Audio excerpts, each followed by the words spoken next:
Hi everyone, it's Dr. Steve Kahn. Thanks so much for joining. Please like and subscribe to share more content. Here we go with the first one.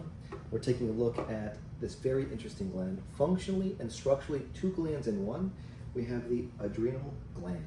The adrenal gland sits right on top of the kidney, and it, like I said, two glands in one. You've got the outer glandular part and you have the inner nervous part. So again, two glands in one. Let's take a look at the different layers that we have in this particular case. Histologically, so under the microscope, we've got the cortex, which is the outer part. We got the inner part, which is the medulla. So the first layer, that outermost layer that we have here, I'll draw it for you guys. You can see the delineation point right there. That's going to be called the zona glomerulosa. And the zona glomerulosa is going to secrete mineral corticoids. And mineral corticoids are going to basically monitor our mineral concentration levels. So what's the most important mineral that we're looking at here? It's going to be sodium. And what hormone is produced by this particular zone? It's going to be aldosterone. So aldosterone is going to maintain my sodium levels. How does it do this? It does this by targeting the kidney. So let's kind of correlate that together. We've got the adrenal gland. The adrenal gland is the gland that sits on top of the kidney. We have the cortex, which is the outer part. We have the medulla, which is the inner part. The cortex has three layers. The first layer is going to be called the zona glomerulosa, and it's going to secrete a type of hormone called mineral corticoids. And the most important mineral corticoid is going to be aldosterone. And aldosterone has its effect where? In the kidney. And what does it do? It helps the kidney absorb more sodium. If I absorb more sodium, water gets pulled along with it. So increasing sodium, increasing water, that's going to increase my blood volume. If I increase my blood volume, I'm going to increase my blood pressure. Very important chain of events to understand the dynamics of how this particular hormone works with respect to blood pressure dynamics. That's one. The next zone that we're going to take a look at is going to be called the zona fasciculata. Let me highlight that one for you here. The zona fasciculata is the middle layer. And the zona fasciculata, again, it's going to be found in the cortex. It's the second layer. The zona fasciculata is going to secrete glucocorticoids. And the main glucocorticoid that we're looking at here is called cortisol. Now, most people think cortisol, they think stress. And yes, that's the hormone that deals with stress, with biological stress. Anytime that we're in a situation of stress, waking up really early in the morning, having to do homework assignments, an exam, a test, cortisol levels do rise. But cortisol also is going to regulate my blood glucose levels. That's why it's called a glucocorticoid. So the primary glucocorticoid here is going to be cortisol. Let's keep that in mind. So again, we have three layers of the cortex, right? Three layers of the cortex. We already talked about the first layer, which was the zona glomerulosa. Here we're taking a look at the zona fasciculata. What hormone does the zona fasciculata produce? It produces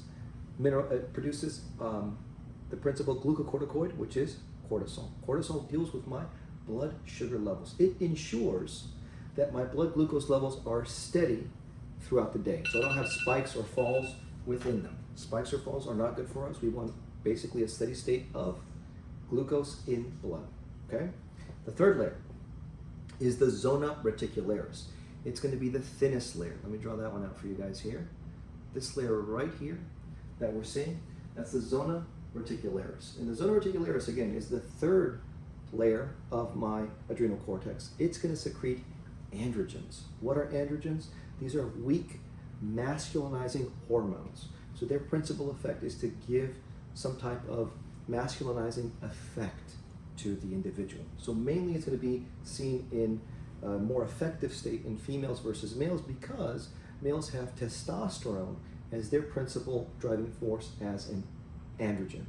In females, you need that androgen to basically provide libido, sex drive, and also after menopause and postmenopausal females, it's the principal source of estrogen production thanks to this hormone here. So again, the deepest layer of the cortex is the zona reticularis. What's the principal hormone that's produced here? Androgens. With that said, we're going to jump into the medulla. So looking at the adrenal gland, we just talked about the cortex.